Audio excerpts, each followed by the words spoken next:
като ресурс, знаете, като градуси. И сега ние се опитваме да стартираме тази програма. Това е безумно, че не се използва само за пример да ви кажа, НДК плаща на година 2 милиона и половина отопление. 2 милиона и половина български лева. А от този ще следва тръба с топлата вода там. Не следва тя тръбата на 150 метра от НДК. Даже в градината, където беше баня лоза. И сега го има с шахта, с капак, вътре и междятели тръби, които стоят от 25 години и не се използват. Нови национален стадион. Какво се случва? Пропадна ли идеята? Какво става там? Идеята все още се търкаля, между прочим, отново се възобнови интерес към него.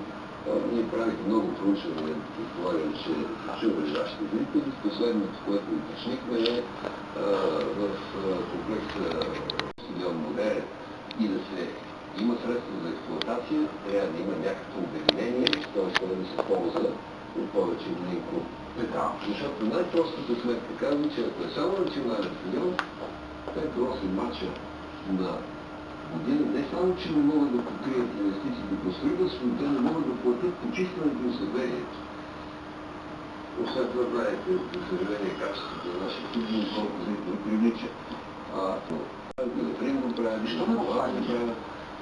Защото, за съжаление, всеки си има неговото, заявил си го и иска да не се нещо с никой, а това не създава качество. Кажете,